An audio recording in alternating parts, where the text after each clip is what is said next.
Assalamualaikum semuanya. Gimana kabarnya? Baik. Kalau baik. Gimana kabarnya? Ngantuk. Iya sih, memang sejarah siang sih.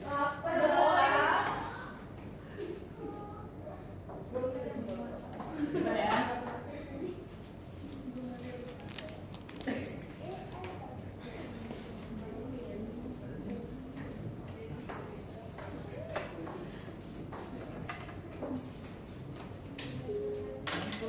Gimana kalau kita main game? Game sejarah kayak gitu, Pak. Sebentar. Halo. Oke. Di sini Bapak mau nerangin ya materi hari ini. Kan kemarin tuh udah sempat kita bahas latar belakang maaf sebentar.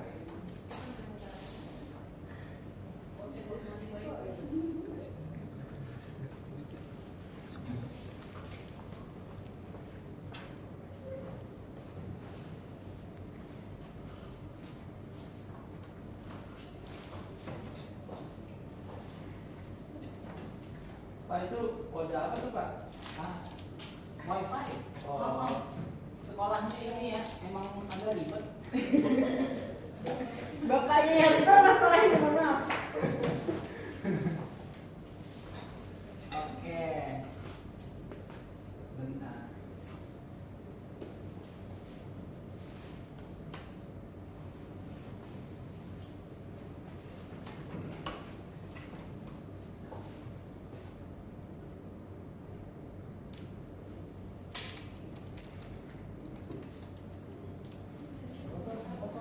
Oke, sepertinya Bapak lewat ini aja ya. Iya. Bentar ya. Spesialnya nih, Rame lihat dulu dong, Bapak. Catatannya Bapak rame. Orang penting mati kayaknya, Bapak. Tadi nama bacanya David, Pak. Oke. Rasgun. Oke, di sini kan Bapak mau nenangin sesuatu ya. Jadi oke, selamat datang di teaching saya. Ya. Teaching saya itu mengambil materi tentang rute pelayaran bangsa Barat, rute pelayaran bangsa Eropa di saat ke Indonesia gitu, saat ke Nusantara. Jadi kita diharapkan itu kalian mampu untuk menganalisis tokoh-tokoh bangsa Eropa yang melakukan pelayaran ke Nusantara. Kemudian kalian juga diharapkan untuk mampu menjelaskan konsep diakronis. Nah, ada yang tahu diakronis itu apa? Apa? Iya. Kembali. Ya. Menyempit dalam ruang. Bahasa waktu ya betul. Atau istilahnya kronologis. Jadi Bapak akan jelasin tentang rute pelayaran bangsa Eropa yaitu Portugis, Spanyol, Belanda, dan Inggris saat ke Nusantara melalui konsep diakronis nih. Oke, lanjut. Tapi sebelum itu kita coba recall materi ya, materi minggu lalu ya. Di sini Bapak ada game, ada yang mau ikut? Jadi kalau misalkan Bapak bilang tepuk satu, nanti kalian tepuk satu sekali. Kemudian kalau Bapak bilang tepuk dua kali atau tepuk dua, berarti tepuk dua kali. Dan terakhir ada tepuk angin. Nah, kalian tahu kan permainan itu? Oke, nanti yang nggak bisa, yang salah gerakannya, kalian harus jawab pertanyaan dari Bapak. Gimana? Gak apa-apa. Kalau nggak bisa nggak apa-apa. Mau langsung mulai aja. Benar salah nggak apa-apa, Pak? Nggak apa-apa. Kurikulum merdeka, nggak ada benar salah. Apa mereka boleh nggak? Gimana? Ya. Mulai ya. Oke. 1, 2, mulai. Tepuk 1, 2, angin. Tepuk 1, 2, 1, angin. Oke, kayaknya udah cukup ini ya, udah cukup pada fokus ya, nggak ngantuk-ngantuk lagi nih. Kalau itu Bapak nggak usah recall materi, kalian kan udah sebenarnya udah Bapak jelasin materi minggu lalu, yaitu tentang faktor kedatangan bangsa Barat ke Nusantara. Nah, faktor kedatangan bangsa Baratnya itu Bapak jelasin itu nggak semuanya sebenarnya, masih ada faktor-faktor lain, yaitu berupa, oke kalian bisa scan dulu kalau mau, silakan, atau Bapak akan lanjutin aja. Bentar, ada yang mau scan.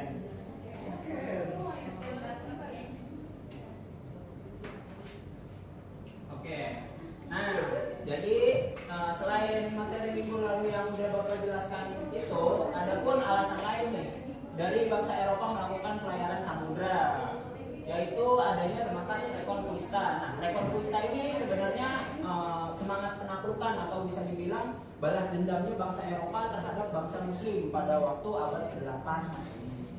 Nah, karena adanya balas dendam tersebut, akhirnya mereka daripada kan sebenarnya bangsa Eropa tuh takut untuk melakukan pelayaran laut, tapi karena adanya motif balas dendam ini, akhirnya bangsa Eropa berani untuk melakukan pelayaran samudra.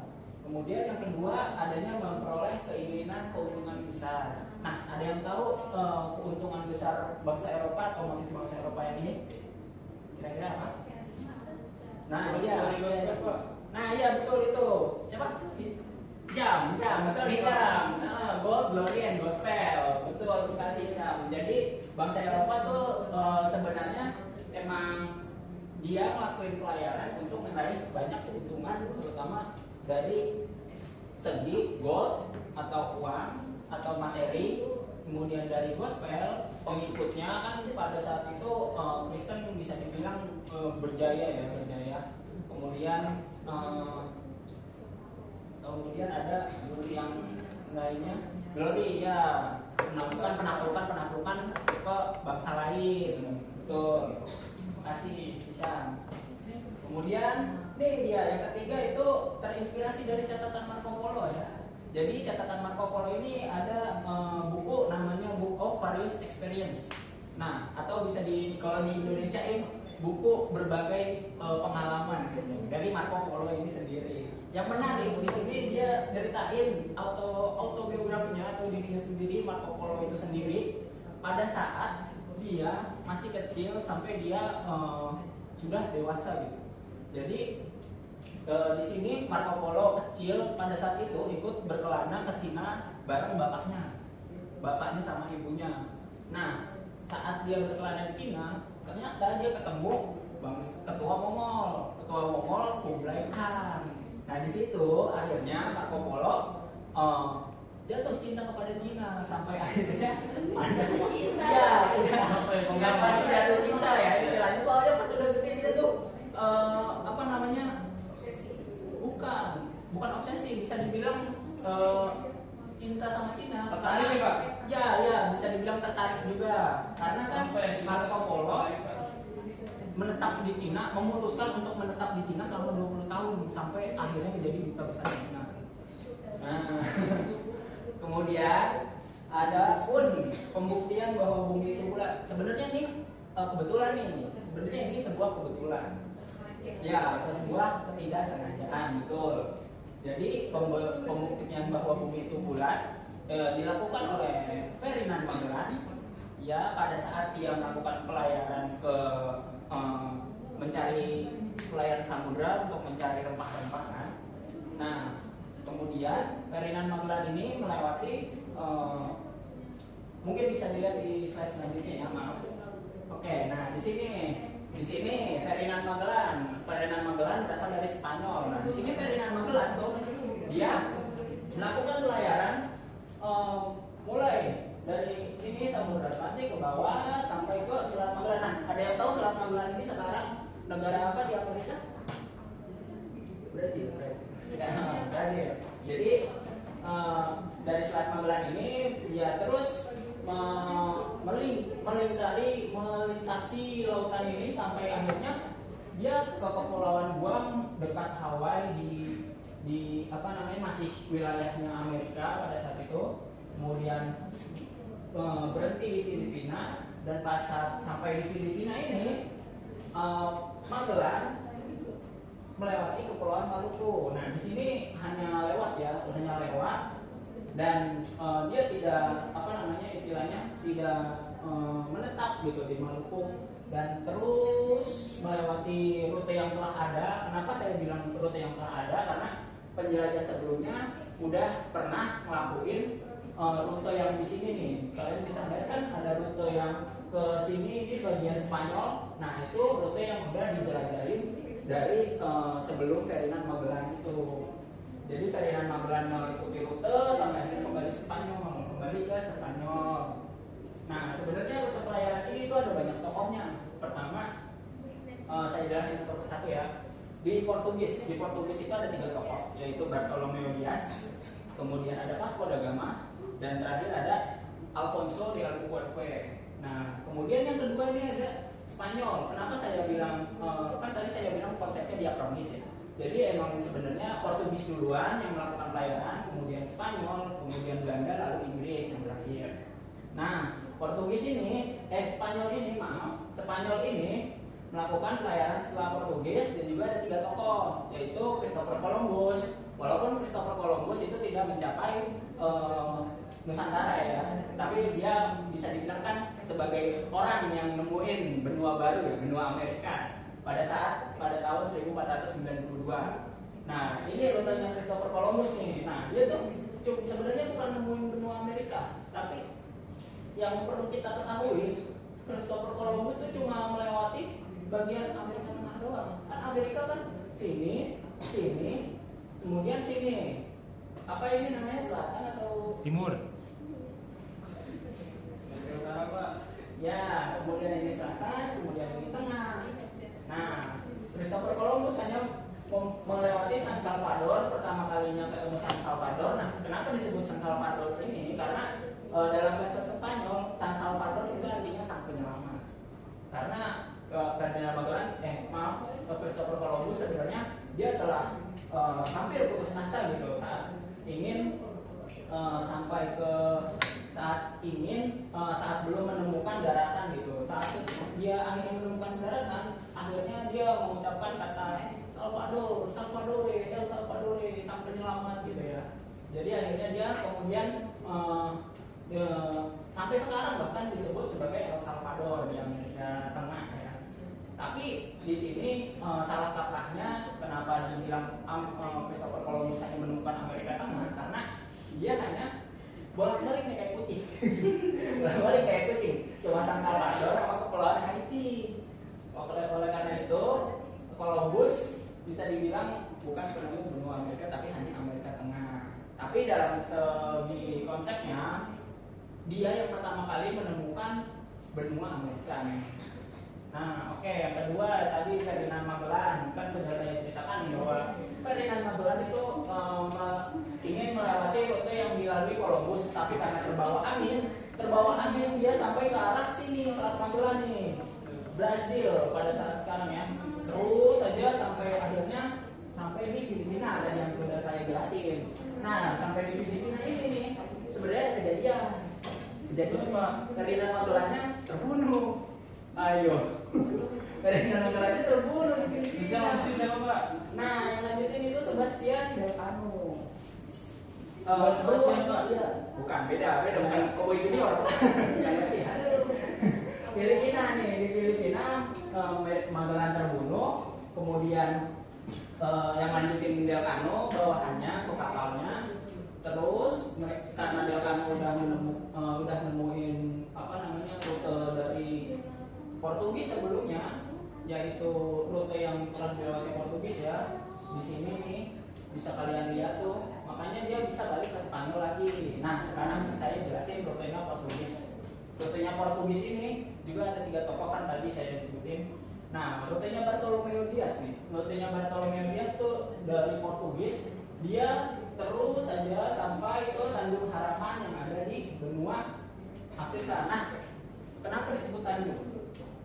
Kenapa disebut Tanjung? Kan kalian pasti pernah dengar Tanjung dan Teluk. Tanjung dan Teluk. Ada yang tahu? Nah, Tanjung itu apa? Teluk itu apa? Mungkin ada yang tahu, boleh. Emang itu daratan yang di lautan apa? Jangan dulu, boleh? Bebas ya Pak. Ya, apa? Tanjung tuh Bisa. lautan yang menjorok ke apa daratan. Hmm. Pondok itu kebalikannya. Salah. Salah Pak. Terbalik. Terbalik. Jadi Tanjung itu daratan yang menjorok ke lautan. Nah, kalau misalkan Teluk perairan yang menjorok ke daratan. Tuh, oke, paham konsepnya? Paham. Paham Pak. Oke, di sini Bartolomeo Dias tuh hanya sampai di Tanjung Harapan.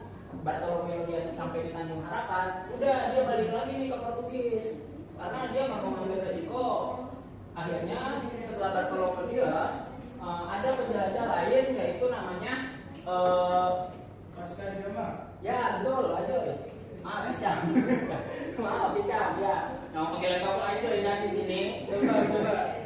Hisham maaf jadi Hisham Pastor Dagama ya nah Pastor Dagama ini nih dia nerusin rute dari Bartolomeo Dias berarti kan kalau nerusin rute dari Bartolomeo Dias di Tanjung Harapan bukannya berarti dia terus lewatin Samudra Hindia sampai ke India. Nah, saat sampai di India, Pastor Dagama berhenti nih.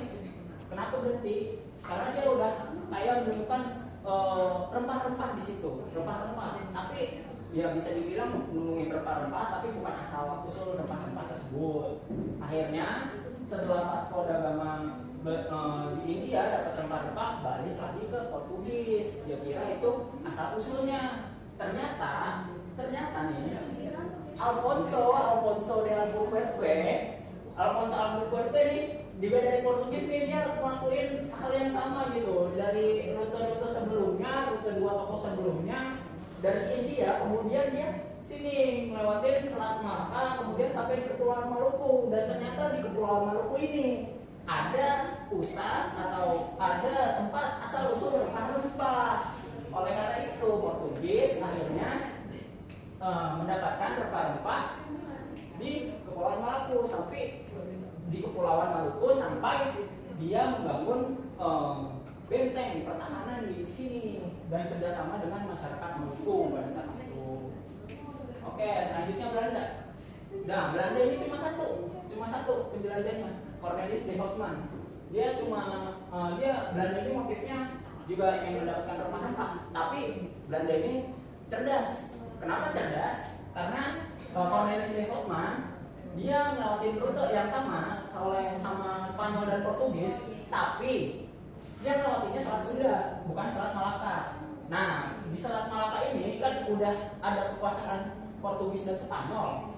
Oleh karena itu Belanda melewatinya Selat Sunda nih. Dia nyampe di Banten dan akhirnya dia membangun pertahanan atau istilahnya kerjasama dengan bangsa Nusantara di Banten.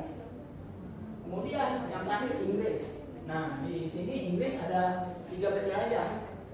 Francis Drake tadi kan, terus habis itu ada Sir James Lancaster dan terakhir ada Henry Middleton. Betul. Bisa lagi. Betul, bisa lagi. Nah, di sini Francis Drake sebenarnya dia tuh bukan pengen cari rempah-rempah. Nah, jadi Francis Drake di sini dia pengennya ngelilingin dunia setelah Ferdinand Magellan udah ngelilingin dunia sebelumnya. Berapa lama pada saat itu lumayan lama ya Ferdinand Magellan ngelilingin dunia. Tapi Francis Drake cuma 3 tahun dari 1577 sampai 1580. Nah, itu yang unik Francis Drake. Dia ngelakuin pengelilingan dunia ini. Maaf, di sini rutenya cuma sampai sini ya. Jadi di sini rutenya si siapa namanya itu Sir James Lancaster ya. Jadi Francis Drake ini mengelilingi dunia. Dia ngikutin arahnya ke sini di Kepulauan Maluku. Dia ketemu sama bangsa Spanyol. Nah, ketemu sama bangsa Spanyol ini di Kepulauan Maluku. Dia bukannya pengen kerja sama atau apa, dia cuma beli rempah-rempah dari bangsa Spanyol. Terus habis itu dia muter lagi sampai ke Inggris lagi. Itu Francis Drake dilakuin selama 3 tahun doang. Nah, selanjutnya ada ya masa lalu itu kan susah. Nggak ada cuma pakai arah mata angin ya, dia ngandelinnya sama kompas pada saat itu. Kemudian yang kedua ada siapa tadi? Bukan, Sir Francis Lancaster. Nah, Sir Francis Lancaster dia juga dari Inggris ke India, dan di India ini dia penasaran di mana sih asal usul rempah-rempah. Akhirnya dia nyoba ke rute yang telah ada oleh bangsa Portugis dan Spanyol nih. Di sini lewat Selat Malaka. Kemudian dia nggak berhenti, nggak lanjutin lagi ke Kepulauan Maluku. Jadi dari Selat Malaka nih dia berhenti di Aceh nih. Nah, kenapa berhenti di Aceh? Seperti yang tadi udah saya jelaskan di Belanda, bahwa Belanda itu dia memiliki strategi ingin kekuasaannya di Banten karena ada Portugis dan Spanyol di Maluku. Akhirnya Inggris memiliki ingin melakukan perjalinan kerjasama dengan Aceh di sini. Kita bisa lihat ya di Aceh nih. Kemudian terakhir Henry Middleton. Nah, Henry Middleton jadi Sir James Lancaster di sini di Aceh. Kemudian Sir James Lancaster di Aceh diteruskan oleh awak kapal Henry Middleton, anak buahnya, yang ke Kepulauan Maluku untuk menjalin kerjasama dengan Portugis dan Spanyol. Oke, gitu ya tata pelayaran secara diakronis yang bisa Bapak jelaskan. Oke, lanjut ya. Nah, selanjutnya nih, kalau misalkan kalian punya pertanyaan dan diskusi setelah Bapak jelasin panjang lebar ya.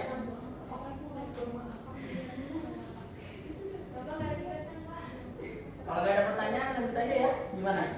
Lanjut aja ya. Oke. Maaf ada tugas.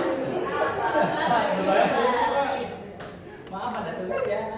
Jadi penugasannya ini sebenarnya kelompok. Nah, jadi kelompok 1, kelompok 2, kelompok 3, kelompok 4. Mulut itu kan cepat, Pak. Ya. Jadi kelompok apa individu kan jadinya? Kalau kelompok itu masih 4. Kelompok yang lain pada gak hadir. Pada di kantin. Tadi Bapak lihat. Oke. Nah, di sini ada penugasan kelompok. Kelompok 1 jelasin penjajahan bangsa Portugis, kelompok 2 jelasin penjajahan bangsa Spanyol, kelompok 3 jelasin penjajahan bangsa Belanda, dan terakhir kelompok 4 penjajahan bangsa Inggris. Nah, syaratnya kalian cuma buat PPT, oke? Kalian cuma buat PowerPoint, tapi kalian cari sumbernya itu pakai jurnal dan artikel. Nah, tapi Bapak kan belum terangin tuh. Kalau misalkan cara cari jurnal atau artikel ataupun buku, kalian minggu depan bakal terangin ya. Ya, bakal carinya. Jadi ini sekedar kalian bagi aja kelompoknya dulu. Jadi minggu depan bakal jelasin. Oke? Oke. Kalau gitu, Di presentasinya, Pak. presentasi lah.